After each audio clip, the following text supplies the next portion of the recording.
ಕುರಿ ಸಾಕಾಣಿಕೆ ಮಾಡಿ ಕುಬೇರರಾಗಿ, ಕೋಳಿ ಸಾಕಾಣಿಕೆ ಮಾಡಿ ಕೋಟ್ಯಾಧಿಪತಿಗಳಾಗಿ ಇಂಥವೇನು ಮೋಟಿವೇಶನ್ ವಿಡಿಯೋ ಯೂಟ್ಯೂಬ್ದಾಗ ನೋಡೋಕೆ ಅಷ್ಟೇ ಚಲೋ. ಇದು ರಿಯಾಲಿಟಿದಾಗ ಬಂದು ನೋಡ್ಬೇಕಂದ್ರೆ ಇದು ಏನು ಭಾಳ ಕಷ್ಟ ಅದ. ಇದ್ರಾಗ ಏನು ಪ್ರಾಫಿಟ್ ತೊಗೋಬೇಕಂದ್ರೆ ಅಷ್ಟು ಕಷ್ಟ ಇಲ್ಲ, ಭಾಳ ಕಷ್ಟ ಅದ.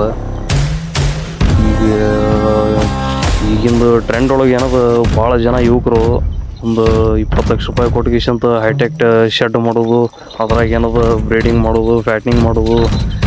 ಅದ್ರಾಗ ಏನದ ನನಗೆ ಆಟ ಲಾಸ್ ಆಯಿತು, ಈಟು ಲಾಸ್ ಆಯಿತು ಅಂತ ಹೇಳೋದೇ ಕೇಳಿರ್ತೀರಿ ನೀವು.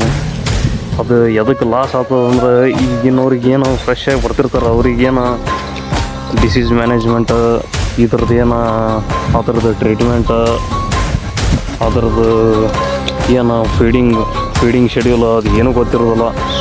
ಸಾಕಾಣಿಕೆ ಅಂದ್ರೆ ಸಾಕಾಣಿಕೆ ತರೋದು, ಒಂದು ಶೆಡ್ನ್ಯಾಗ ಇಡೋದು ಮತ್ತು ಆಳು ಇಡೋದಕ್ಕೆ ಅವರೇ ಆಳೆ ಮೇಂಟೈನ್ ಮಾಡೋದು ಅಂತ ಮಾಡಿರ್ತಾರೆ. ಅದ್ರಾಗ ಏನದ ಲಾಸ್. ಈಗ ಮೇನ್ ಲಾಸ್ ಎದ್ರಾಗ ಆಗ್ತದೆ ಅನ್ನೋದು ಹೇಳ್ತೀನಿ ರೀಸನ್ಸ್. ಬ್ರೀಡಿಂಗ್ ಪ್ರೋಗ್ರಾಮ್ದೊಳಗೆ ಮೇನ್ ಲಾಸ್ ಎದಕ್ಕೆ ಆಗ್ತದಂದ್ರೆ, ಅವು ಕಿಡ್ಸ್ ಮಾರ್ಟಾಲಿಟಿ ಒಳಗೆ ಇವು ಹುಟ್ಟಿದ ಮರಿ ಏನದ 15 ದಿವಸದ ಒಳಗೆ, ಒಂದು ತಿಂಗಳ ಒಳಗೆ ಏನದ ಸತ್ತು ಬಿಡ್ತಾವೆ. ಮತ್ತು ಅವು ಸಣ್ಣ ಮರಿ ಇದ್ದಾಗ ಅವ್ರದ್ದು ಡಿಸೀಸ್ ಮತ್ತು ಅವು ಏನು ಟ್ರೀಟ್ಮೆಂಟ್, ಅದ್ರ ಮ್ಯಾನೇಜ್ಮೆಂಟ್ ಅದು ಏನೋ ಅಷ್ಟು ಗೊತ್ತಿರಂಗಿಲ್ಲ ಅವರಿಗೆ.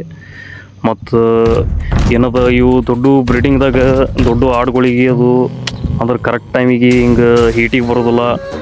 ನೆಕ್ಸ್ಟ್ ಹೀಟಿಗೆ ಬಂದರೂ ಏನದ ಅವು 2-3 ತಿಂಗಳಾಗನ ಕಂದು ಹಾಕೊಂಡ್ಬಿಡೋದು, ಇದೆಲ್ಲ ಪ್ರಾಬ್ಲಮ್ ಆಗ್ತದೆ. ನೆಕ್ಸ್ಟ್ ಏನು ನ್ಯೂಟ್ರಿಷನಲ್ ಡಿಫಿಷಿಯನ್ಸಿ, ಏನು ಫೀಡ್ ನಾವೇನು ಮೇವು ಅದು ಹಾಕ್ತಿರ್ತೀವಿ ಅದಕ್ಕೆ ಬರೋಬ್ಬರಿ ನ್ಯೂಟ್ರಿಷನ್ ಅದು ಏನು ವಿಟಮಿನ್ಸ್ ಅದು ಹೋಗಲಿಲ್ಲ ಅಂದ್ರೆ ಇನ್ ಟೈಮ್ ಹೀಟಿಗೆ ಅದು ಬರೋದಿಲ್ಲ ಅವು.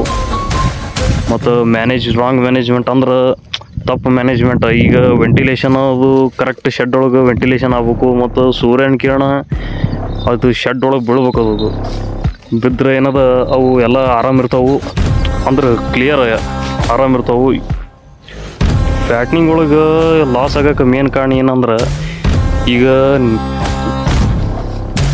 ಫೀಡ್ ಕಾಸ್ಟ್ ಏನದು ಇನ್ಕ್ರೀಸ್ ಆಗ್ಬಿಡ್ತದೆ. ಈಗ ಒಂದು 8,000 ರೂಪಾಯಿ ಕೊಟ್ಟಿಗೆಸಿಂದ ಮರಿ ತಂದಿರ್ತದೆ ಅಂದ್ರೆ ಅದಕ್ಕೆ ಒಂದು 1,500ರಿಂದ ಒಂದು 2,000 ರೂಪಾಯಿ ಬರೀ ಫೀಡ್ ಕಾಸ್ಟೇ ಹಾಕ್ಬೇಕಾಗ್ತದೆ. ಜಾಸ್ತಿ ಖರ್ಚು ಮಾಡಿದ್ರಲ್ಲ ಲಾಸ್ಟಿಗೇನೋ ಮಾರ್ಜಿನ್ ಅದು ಜಾಸ್ತಿ ಉಳಿದಿಲ್ಲ. Next irregular growth in time ಕರೆಕ್ಟಿಗೆ ಬರೋದಿಲ್ಲ. ಮತ್ತು ನ್ಯೂಟ್ರಿಷನಲ್ ಡಿಫಿಷಿಯನ್ಸಿನೂ ಸ್ವಲ್ಪ ಇತ್ತಂದ್ರೆ ಬರೋಂಗಿಲ್ಲ. ನೀವು ರೆಡಿಮೇಡ್ ಫುಡ್ ಹಾಕ್ತೀನಂದ್ರೂ ಒಂದೊಂದು ಟೈಮ್ದಾಗ ಬಾಡಿ ಗ್ರೋತ್ ಬರೋದಿಲ್ಲ. ನೆಕ್ಸ್ಟ್ ಇನ್ನೊಂದು ಏನು ಕಾರಣ ಅಂದ್ರೆ, ನೀವು ಮಾರ್ಕೆಟ್ನಾಗ ಪರ್ಚೇಸ್ ಮಾಡೋ ಟೈಮ್ದಾಗ ಏಜೆಂಟ್ ಥ್ರೂ ಹೋಗಬಾರ್ದು. ಸ್ವತಃ ನೀವೇನದ ನಿಮ್ಮ ನಾಲೆಜ್ ಎಷ್ಟು ಇರ್ತದೆ ಅದ್ರಾಗ ನಿಮ್ಮ ನಾಲೆಜ್ಲೇ ಚಲೋ ಯಾವ್ದು ಇರ್ತೈತಿ ಅದನ್ನು ತೊಗೋಬೇಕು. ಏಜೆಂಟ್ ಅಂದ್ರೆ ಮೋಸ ಮಾಡ್ತಾರವರು. ಏಜೆಂಟಿಂದ ಪರ್ಚೇಸ್ ಮಾಡಬಾರ್ದು ಯಾರು. ಈಗ ನೀವು ತೋಳಾಗಿ ಏನದ ಸ್ವಲ್ಪ ವೀಕ್ ಇದ್ದಿದ್ದು ಮರಿ ತೊಗೊಂಡ್ರದು ಗ್ರೋತ್ ಬರೋಂಗೇ ಇಲ್ಲದು, ಚಾನ್ಸೇ ಇಲ್ಲದು, ಗ್ರೋತ್ ಬರೋದೇ ಇಲ್ಲ ಜಾಸ್ತಿ. ತೋಳಾಗಿ ಒಂದು ಹುರುಪಿದ್ದಿದ್ದು ಮರಿ ತೊಗೋಬೇಕು. ಮತ್ತು ಇನ್ನೊಂದು ಕಾರಣ ಅಂದ್ರೆ ಡಿಸೀಸ್ ಮ್ಯಾನೇಜ್ಮೆಂಟ್ ಮತ್ತು ಅದರ ಟ್ರೀಟ್ಮೆಂಟ್.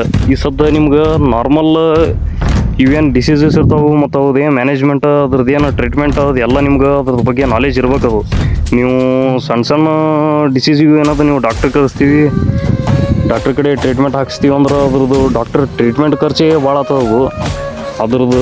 ಅದ್ರಾಗ ಏನು ಪ್ರಾಫಿಟ್ ನೋಡೋಕೆ ಕಾಣೋದಿಲ್ಲ. ಅದು ಇದೇನಿದು ಒಟ್ಟು ಮ್ಯಾಟ್ರ್ ಹೇಳಿದೆ ಈ ಸದ್ದ ಸ್ವತಃ ನಾನು ಫಾರ್ಮ್ದಾಗ ಎಲ್ಲ ಮಾಡಿ ಅದ್ರದ್ದು ಎಲ್ಲ ಅನುಭವದಿಂದ ಹೇಳಕತ್ತೀನಿ. ಇದು ಈಗ ಇಲ್ಲೇನು ವಿಡಿಯೋದಾಗ ನೀವೇನು ನೋಡಕತ್ತೀರಿ, ಇವು ಉಣ್ಣಿ ಮರಿ, ಇವು ಫ್ಯಾಟ್ನಿಂಗ್ ತೆಗೆಕ್ಷನ್ ತಂದಿದ್ದೆ. ಇವು ತಂದೊಂದು 2 ತಿಂಗಳಾಯ್ತು ನೋಡ್ರಿ. ಇದು 2 ತಿಂಗಳ ಸ್ಟಾರ್ಟಿಂಗ್ ಒಂದು 10 ಕಿಲೋ 9 ಕಿಲೋ ಇದ್ದು ಮರಿ. ಈಗೊಂದು ಬಂದವ್ರಿ, ಒಂದು 18 ಕಿಲೋ ಒಂದು 16 ಕಿಲೋ ತನಕ ಬಂದವು ಈಗ. ನೆಕ್ಸ್ಟ್ ಇವೇನು ಗೋಟದು ಬ್ರೀಡಿಂಗ್ ಮಾಡ್ಬೇಕು ತೆಗ್ಸಂತ ಅದಾವ್ರಿ. ಬ್ರೀಡಿಂಗ್ ಸಂಬಂಧ ಮಾಡೈತಿ ಈಗ.